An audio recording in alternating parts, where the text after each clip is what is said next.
دولت نہیں ہے. اللہ کے نزدیک کوئی انسان چاہے گورا یا کالا ہو اس سے اونچا یا نیچا نہیں بنتا. چاہے امیر یا غریب ہو اس سے اونچا یا نیچا نہیں بنتا. چاہے وہ ہندوستان میں پیدا ہوا یا یو ایس اے میں پیدا ہوا, اس سے اللہ سبحانہ و تعالیٰ کے نزدیک کوئی انسان اونچا یا نیچا نہیں بنتا. اللہ کے نزدیک انسان اونچا تب بنتا ہے جب وہ متقی بنتا ہے. کوئی انسان کو جانچنے کے لیے ضرورت ہے تقوی کی. تقوی مانے نیکی, اچھے اعمال, دینداری. ایک انسان دوسرے انسان سے تبھی اونچا بن سکتا ہے جب وہ اللہ سبحانہ و تعالیٰ کے اور قریب آئیں. دینداری میں اونچا نہ رہے. دینداری, اچھے اعمال اور نیکی اللہ کے نزدیک بنیاد ہے کسی انسان کو اونچا یا نیچا کہنے کے لیے. اللہ سبحانہ و تعالیٰ فرماتے ہیں قرآن مجید میں, سورہ روم میں, سورہ نمبر 30 آیت نمبر 22 میں, اللہ سبحانہ و تعالیٰ کی نشانی میں سے نشانی ہے یہ آسمان اور زمین اور انسانوں کے جو مختلف رنگ اور زبانیں ہیں. یہ نشانی ہے دانش مندوں کے لیے تاکہ وہ سمجھ سکے. اللہ کے نزدیک یہ جو اللہ نے مختلف زبانیں انسانوں کو دی ہے, مختلف رنگ دیے ہیں, وہ اللہ تعالیٰ کی نشانی ہے تاکہ آپ ایک دوسرے کو پہچان سکے, نہ کہ آپ ایک دوسرے سے نفرت کریں. اللہ تعالیٰ فرماتے سورہ اسراء میں, سورہ نمبر 17 آیت نمبر 70 میں, وَلَقَدْ كَرَّمْنَا بَنِي آدَمَ. اللہ سبحانہ و تعالیٰ نے سارے بنی آدم پہ کرم فرمایا. اللہ سبحانہ و تعالیٰ نے سارے بنی آدم کو عزت دی, چاہے وہ عورت ہو یا آدمی ہو, چاہے کالا ہو یا گورا ہو, چاہے امیر ہو یا غریب ہو. اللہ سبحانہ و تعالیٰ نے سارے بنی آدم پر کرم فرمایا.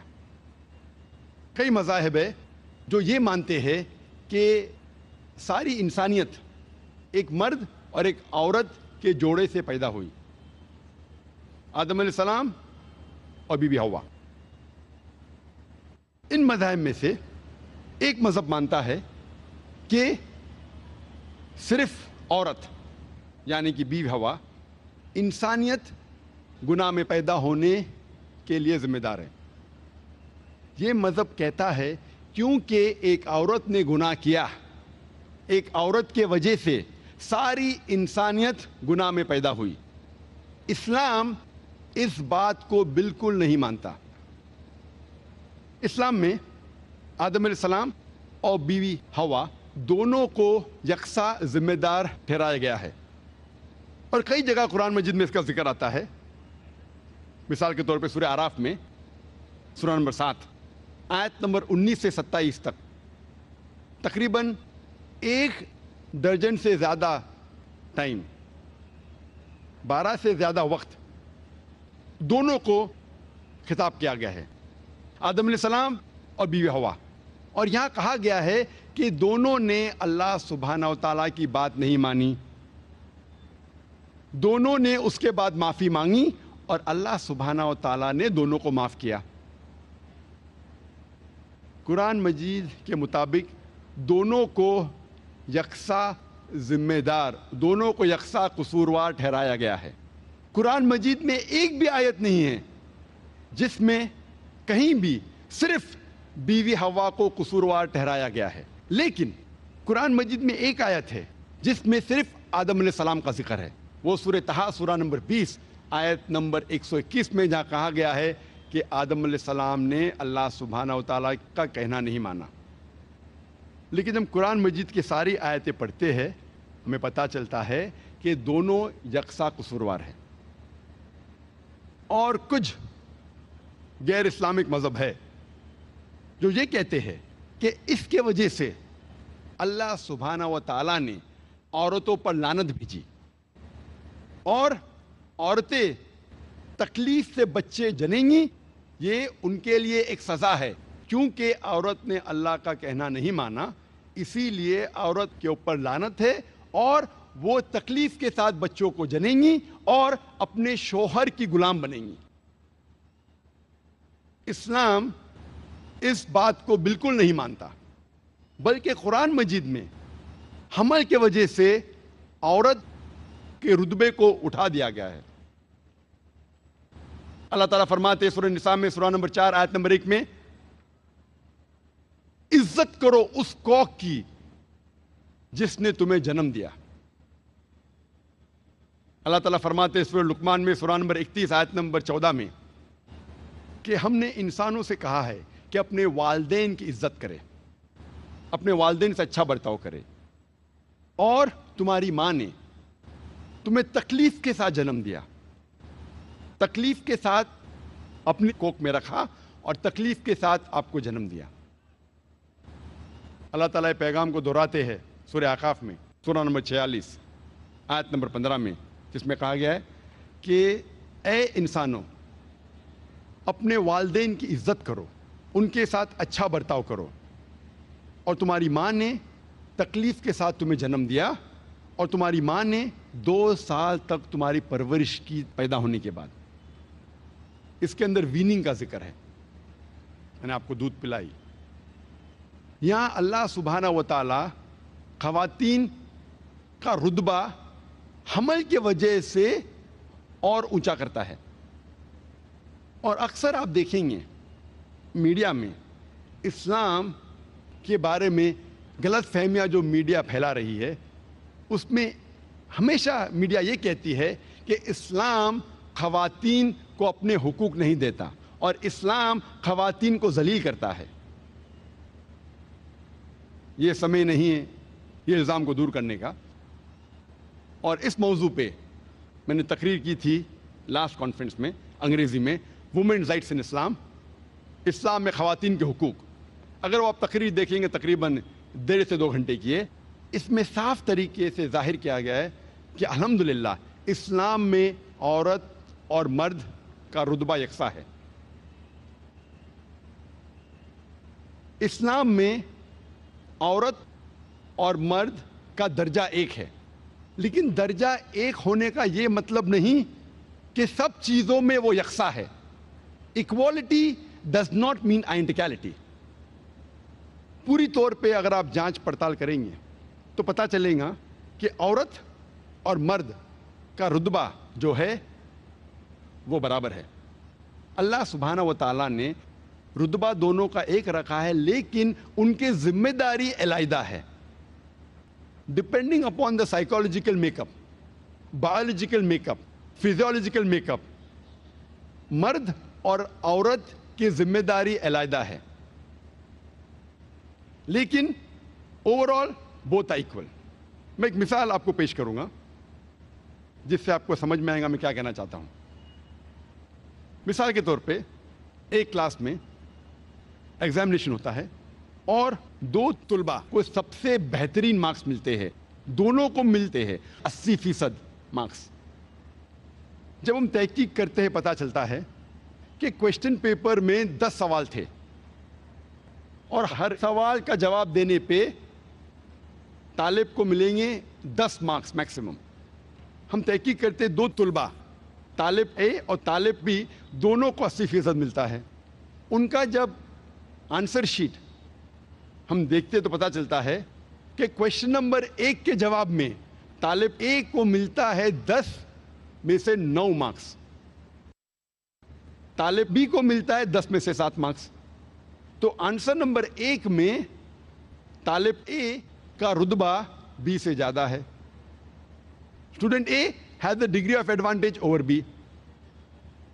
سوال نمبر 2 کے جواب میں اسٹوڈنٹ بی کو ملتا ہے 10 میں سے 9 مارکس اور اسٹوڈنٹ اے کو ملتا ہے 10 میں سے 7 مارکس۔ تو جواب نمبر 2 میں اسٹوڈنٹ بی کا رتبہ اونچا ہے، student B has a degree of advantage over student اے۔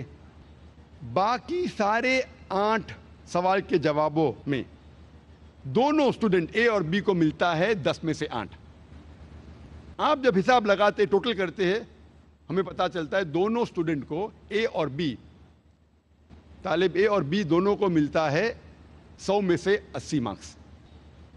اسی طریقے سے کچھ چیزوں میں عورتوں پہ ذمہ داری زیادہ ہے, کچھ چیزوں میں مرد پہ ذمہ داری زیادہ ہے, لیکن پوری طور پہ آدمی اور مرد اسلام میں ایک ہی درجے کے ہیں.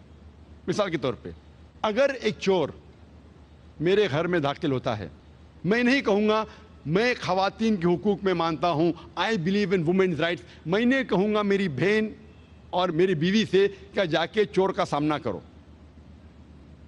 میں جانتا ہوں کہ آدمی عورت سے زیادہ طاقتور ہے, اور اللہ سبحانہ تعالیٰ فرماتے سورہ نساء میں سورہ نمبر 4 آیت نمبر 34 میں کہ اللہ سبحانہ و تعالیٰ نے مرد کو عورت سے زیادہ طاقت دی ہے تاکہ ان کی ذمہ داری ہے کہ عورت کو سپورٹ کرے, عورت کی حفاظت کرے.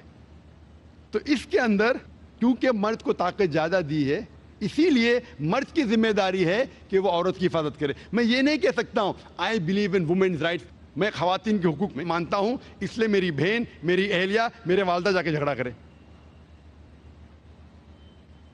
دوسری مثال ہے, یہ کہا گیا ہے صحیح بخاری میں جلد نمبر 8 کتاب الاداب چیپٹر نمبر 2 حدیث نمبر 2 میں ایک شخص محمد صلی اللہ علیہ وسلم کے پاس آتے ہیں اور ان سے کہتے ہیں کہ ساری دنیا میں مجھے سب سے زیادہ محبت کس سے کرنا چاہیے؟ اور اللہ کے رسول فرماتے تیری ماں سے. پھر وہ شخص کہتے اس کے بعد کون؟ اللہ کے رسول فرماتے تیری ماں. وہ شخص کہتا ہے اس کے بعد کون؟ اللہ کے رسول فرماتے تیری ماں.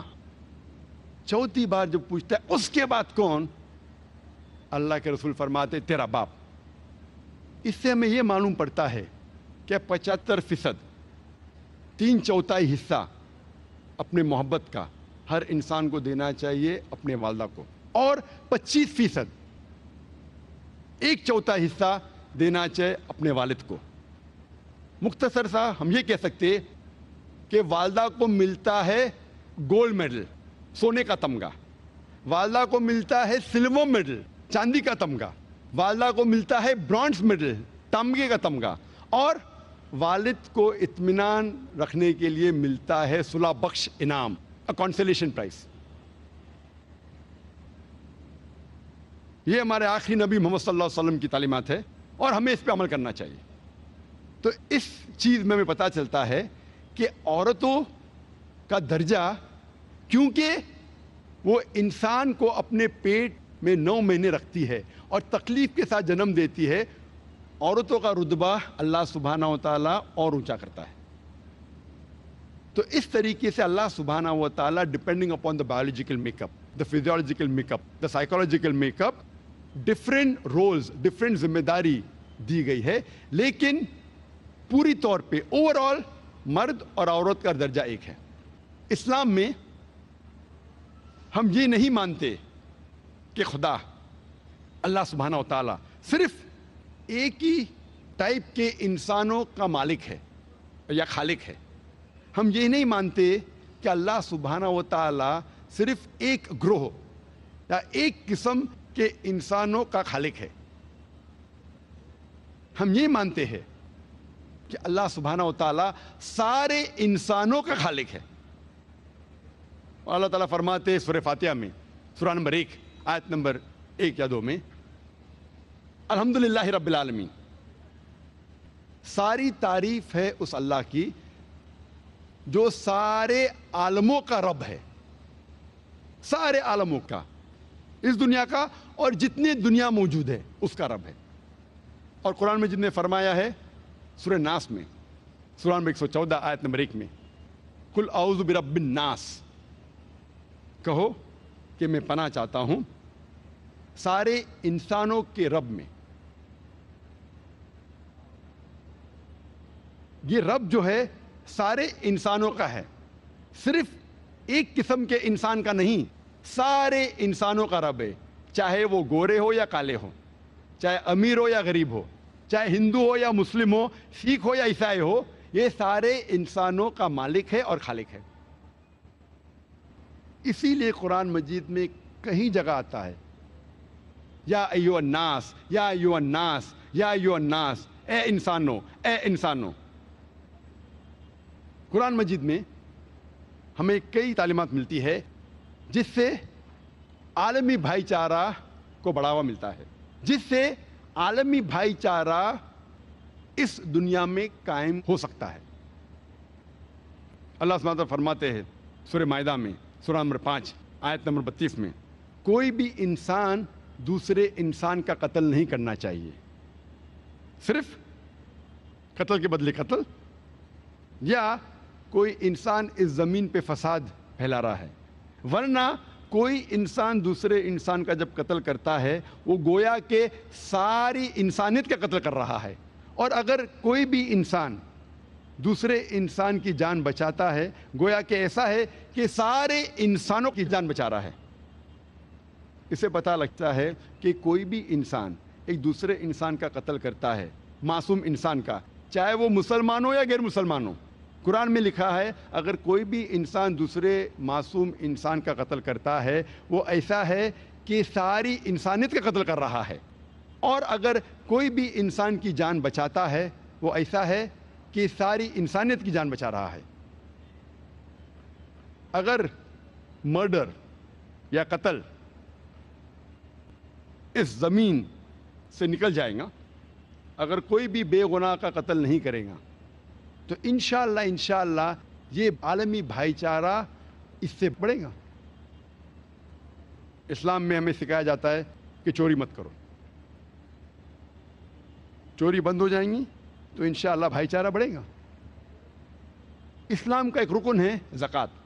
ہر امیر انسان کو جس کے پاس 85 گرام سونا سے زیادہ بچت ہے اس کے لیے فرض ہے کہ وہ ہر سال 2.5% اس بچت میں سے غریبوں میں بانٹے۔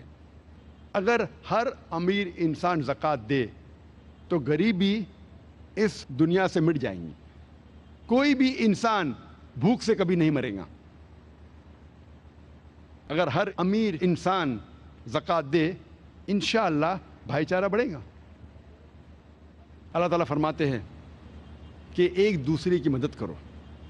اللہ تعالیٰ فرماتے ہیں سورہ معون میں سورہ نمبر 107 آیت نمبر 1 سے 7 میں، أَرَأَيْتَ الَّذِي يُكَذِّبُ بِالدِّينِ فَذَلِكَ الَّذِي يَدُعُّ الْيَتِيمَ وَلَا يَحُضُّ عَلَىٰ طَعَامِ الْمِسْكِينِ فَوَيْلٌ لِّلْمُصَلِّينَ الَّذِينَ هُمْ عَنْ صَلَاتِهِمْ سَاهُونَ الَّذِينَ هُمْ يُرَاءُونَ وَيَمْنَعُونَ الْمَاعُونَ۔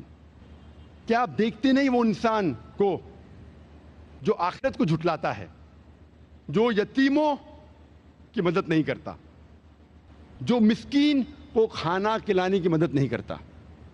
لعنت ہے وہ لوگوں پر جو نماز پڑھتے ہیں صرف دکھانے کے لیے، جو نماز میں غفلت کرتے ہیں، اور جو لوگ دوسرے کی معمولی سی مدد نہیں کرتے۔ قرآن میں کہا گیا ہے کہ ایک انسان دوسرے انسان کی مدد کرنا چاہیے، اور یہ انسان پہ لعنت ہے جو چھوٹی چھوٹی مدد اپنے بھائیوں کی، اپنے پڑوسی کی نہیں کرتے۔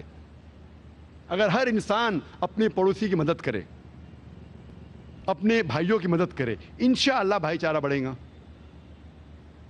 اللہ تعالیٰ فرماتے ہیں قرآن مجید میں سورہ نمبر 17 میں سورہ اسراء میں آیت نمبر 26 اور 27 میں کہ جو فضول خرچی کرتے ہیں وہ شیطان کے بھائی ہے۔ فضول خرچی کرنا اسلام میں حرام ہے۔ فضول خرچی بھائی چارے کو روکتی ہے۔ قرآن مجید میں کہا گیا ہے سورہ بقرہ میں سورہ نمبر 2 آیت نمبر 188 میں، ورس نمبر 188 میں، کہ اپنی دولت کا استعمال مت کرو جج کو دینے کے لیے تاکہ وہ اپنا ججمنٹ آپ کے فیور میں دے، تاکہ وہ اپنا ورڈکٹ آپ کے حق میں دے جو غلط ہے، تاکہ آپ دوسرے لوگ کی دولت چھین سکو۔ یعنی قرآن مجید میں کہا گیا ہے کہ رشوت دینا حرام ہے۔ اگر آپ کوئی جج کو رشوت دیتے ہیں، کوئی حاکم کو رشوت دیتے ہیں تاکہ آپ دوسرے کی دولت چھین سکو، یہ بالکل حرام ہے۔ رشوت دینے سے بھائی چارہ گھٹتا ہے۔ قرآن مجید میں اللہ تعالیٰ فرماتے ہیں سورہ مائدہ میں سورہ نمبر 5 آیت نمبر 90 میں، یا ایھا الذین آمنو، اے ایمان والو، انما الخمر والمیسر، بے شک شراب اور جوا، والاصنام والانزام، بت پرستی اور پاسے پھینکنا، رجس من عمل الشیطان، یہ شیطان کے کام ہیں، فاجتنبوہ لعلکم تفلحون، آپ اس سے بچو تاکہ آپ فلاح پاؤ۔ قرآن مجید میں سورہ مائدہ سورہ نمبر 5 آیت نمبر 90 میں اللہ تعالیٰ کہتے ہیں کہ جوا، شراب، پاسے پھینکنا، بت پرستی، یہ سارے کام یہ شیطان کے کام ہیں اور اس سے بھائی چارہ گھٹتا ہے۔ اللہ تعالیٰ فرماتے ہیں سورہ حجرات میں سورہ نمبر 49 آیت نمبر 11 اور 12 میں کہ کوئی آدمی دوسرے آدمیوں پہ نہیں ہنسنا چاہیے۔ آپ کو نہیں پتا، ہو سکتا ہے کہ دوسرا آپ سے اچھا ہے۔ کوئی عورت دوسری عورتوں پہ نہیں ہنسنا چاہیے، ہو سکتا ہے کہ وہ دوسرے عورت آپ سے بہتر ہے۔ ایک دوسرے کو برے نام سے مت بلاؤ، آپس میں گمان مت کرو۔ کئی بار گمان گناہ ہوتا ہے۔ ایک دوسرے کی غیبت مت کرو۔ کیا آپ اپنے مرے ہوئے بھائی کا گوشت کھانے کو تیار ہے؟ بے شک نہیں، آپ کو گھن آئیں گی۔ یہاں اللہ سبحانہ تعالیٰ فرماتے ایک دوسرے پہ ہنسنا اچھی بات نہیں ہے، ایک دوسرے کو برے نام سے بلانا اچھی بات نہیں ہے، ایک دوسرے پہ گمان کرنا اچھی بات نہیں ہے، اور غیبت کرنا ایسا ہے گویا کہ آپ اپنے مرے ہوئے بھائی کا گوشت کھا رہے ہیں۔ یہ کرنے سے بھائی چارہ گھٹتا ہے۔ تو اسلام کی کئی تعلیمات ہے جس سے ہمیں سبق مل سکتا ہے کس طریقے سے عالمی بھائی چارہ اس دنیا میں قائم کر سکتے ہیں۔ نہ کہ اسلام صرف کہتا ہے بھائی چارے کے بارے میں، اسلام میں ہر ماننے والوں کے لیے فرض ہے کہ وہ کم از کم 5 وقت بھائی چارہ کو عمل میں لائے۔ میں ذکر کر رہا ہوں اسلام کے دوسرے رکن کے بارے میں، وہ ہے صلاح، نماز۔ ہر مسلمان کا فرض ہے کہ وہ 5 بار نماز پڑھے، اور نماز پڑھتے وقت ہمارے رسول محمد صلی اللہ علیہ وسلم فرماتے ہیں، لکھا ہے صحیح حدیث میں، ابو داؤد کی اور صحیح بخاری کی بھی، اللہ سبحانہ و تعالیٰ کے رسول فرماتے ہیں صحیح بخاری میں جلد نمبر 1 کتاب الادان چیپٹر نمبر 75 حدیث نمبر 692 میں کہ جب آپ صلاح کے لیے کھڑے ہوتے ہیں تو کندھے سے کندھا ملاؤ اور ٹھکنوں سے ٹھکنا ملاؤ۔ اللہ کے رسول فرماتے ہیں صحیح حدیث میں سنن ابو داؤد میں جلد نمبر 2 کتاب الصلاح حدیث نمبر 666 میں کہ جب آپ صلاح کے لیے کھڑے ہوتے ہیں تو کندھے سے کندھا ملاؤ اور بیچ میں کوئی جگہ مت چھوڑو کہ شیطان بیچ میں گھسے۔ ہمارے نبی صلی اللہ علیہ وسلم وہ اس شیطان کا ذکر نہیں کر رہے تھے جو آپ اونیڈا ٹی وی کے ایڈ میں دیکھتے، جو شیطان کے 2 سنگ ہوتے ہیں۔ اللہ کے رسول اس شیطان کا ذکر کر رہے تھے، وہ شیطان جو آپ انسانوں کے درمیان بھید بھاؤ پیدا کرتا ہے، رنگ کا، دولت کا، اونچ نیچ۔ جب ہم صلاح کے لیے کھڑے ہوتے ہیں، مسلمان کے لیے فرض ہے کہ وہ کندھے سے کندھا ملائے۔ آپ کے سامنے چاہے راجا کھڑا ہو یا فقیر، امیر یا غریب، گورا یا کالا، آپ کے لیے فرض ہے کہ آپ کندھے سے کندھا ملائیں۔ ہر مسلمان کے لیے فرض ہے کہ کم از کم وہ 5 بار ہر روز بھائی چارے کے اوپر عمل کرے۔ اسلام کا 5واں رکن ہے حج، اور حج ایک بہترین مثال ہے بھائی چارے کے بارے میں۔ حج سب سے بڑی سالانہ گیدرنگ ہے، جلسہ ہے، جہاں تقریباً 3 سے 4 ملین 30 سے 40 لاکھ لوگ مختلف ممالک سے آتے ہیں، امریکہ سے، کینیڈا سے، انگلینڈ سے، پاکستان سے، انڈیا سے، سنگاپور سے، انڈونیشیا سے، ملیشیا سے، اور سارے پہن کے آتے 2 بنا صلاح سفید کپڑا۔ آپ یہ بھی نہیں پہچان سکتے جو سامنے آپ کے کھڑا ہے وہ راجا ہے کہ فقیر ہے۔ اور سب آتے ہیں ایک ہی مقصد سے، لبیک اللہم لبیک، اے خدا ہم حاضر ہیں تیرے لیے۔ اور محمد صلی اللہ علیہ وسلم حجۃ الوداع میں جو حج کا آخری خطبہ تھا اس میں کہتے ہیں کہ کوئی بھی عرب دوسرے غیر عرب عجم سے اونچا نہیں ہے، نہ کوئی عجم کوئی عرب سے اونچا ہے، کوئی گورا انسان کالے سے اونچا نہیں ہے، نہ کوئی کالا انسان گورے سے اونچا ہے، صرف ایک وجہ سے اونچا ہو سکتا ہے، وہ ہے تقویٰ کی بنیاد پر، پرہیزگاری کی بنیاد پر، دینداری کی بنیاد پر، نیکی کی بنیاد پر۔ اسلام میں بنیادی رکن جو ہے وہ ہے توحید، اور اسلام کا بنیادی رکن ہے کہ سارے انسانوں کا مالک، خالق، رب، رہبر ایک ہی ہے، وہ ہے اللہ سبحانہ و تعالیٰ، اور یہ عالمی بھائی چارے کے لیے فرض ہے۔ اس کے بنا عالمی بھائی چارہ ممکن ہی نہیں،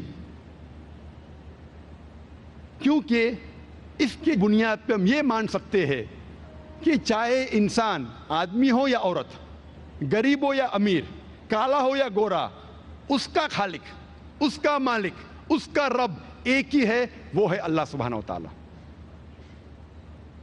یہ اسلام کا سب سے اہم رکن ہے، اور اس کی بنیاد پر ہی عالمی بھائی چارہ ممکن ہے، ورنہ ممکن ہی نہیں۔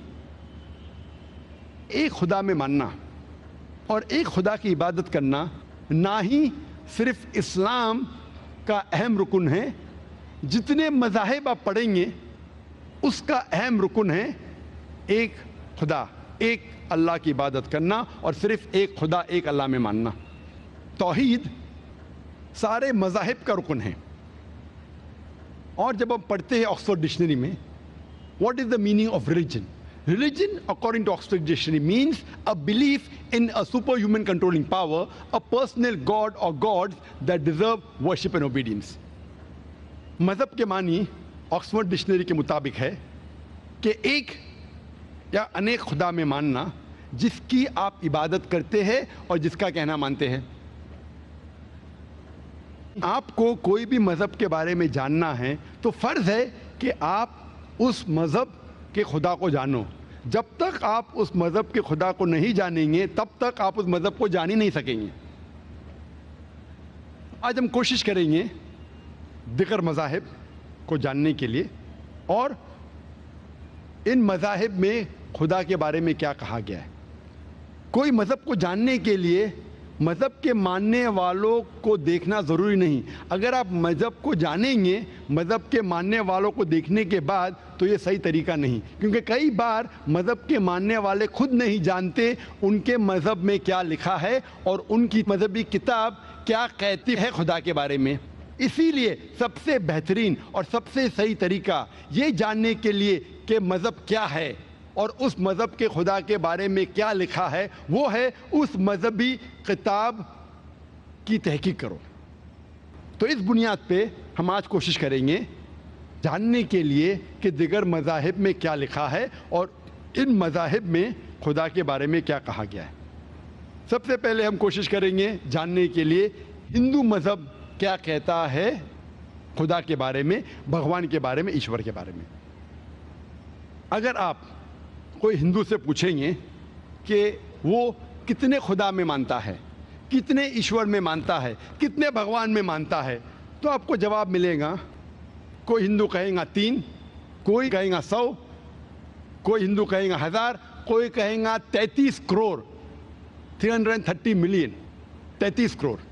لیکن اگر آپ ایک ایسے ہندو سے پوچھیں گے جو اپنے ہندو مذہب کی کتاب کا مطالعہ کر چکا ہے اور ہندو مذہبی کتاب پڑھ چکا ہے، وہ ہندو کہے گا کہ ہندو کو صرف ایک خدا کی عبادت کرنا چاہیے اور ایک ہی خدا میں ماننا چاہیے۔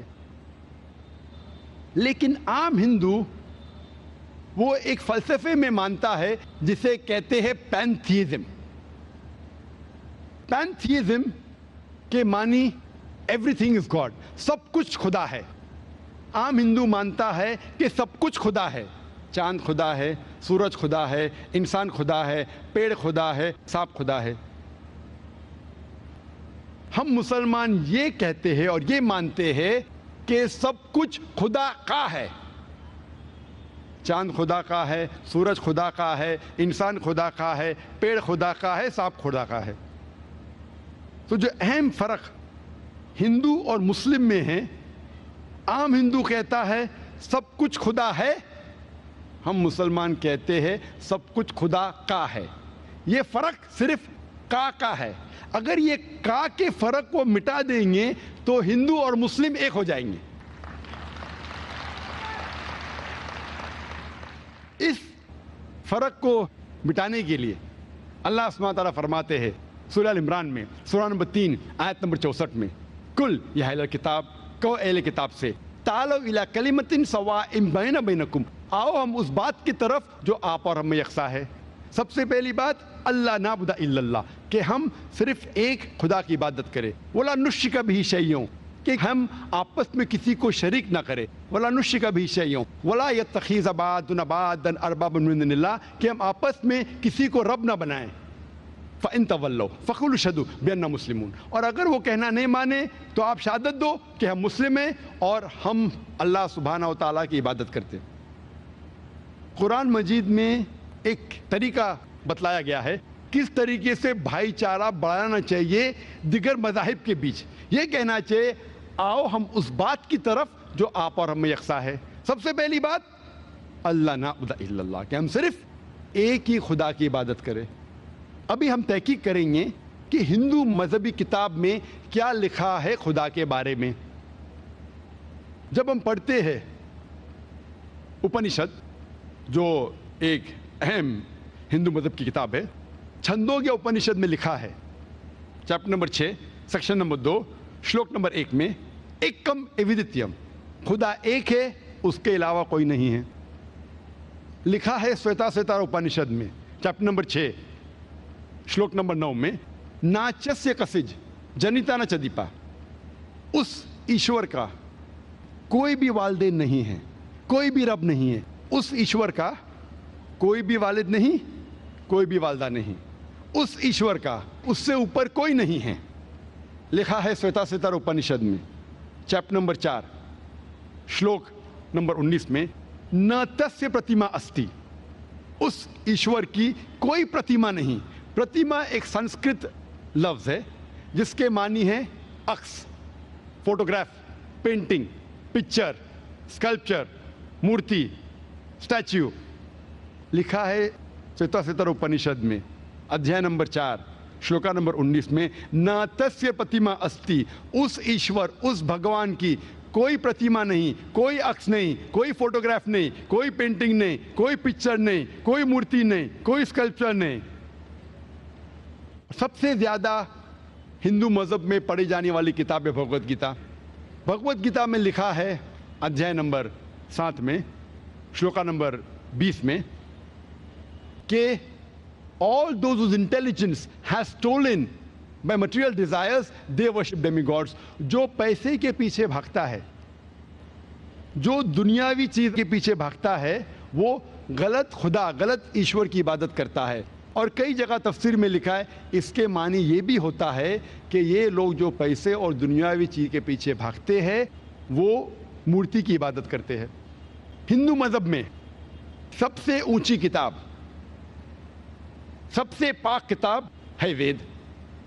وید میں لکھا ہے یجروید ادھیائے نمبر 32 منتر نمبر 3 میں، نہ تسیہ پرتیما استی، اس ایشور، اس بھگوان کی کوئی پرتیما نہیں، کوئی پینٹنگ نہیں، کوئی پکچر نہیں، کوئی پورٹریٹ نہیں، کوئی مورتی نہیں، کوئی اسٹیچو نہیں، کوئی اسکلپچر نہیں۔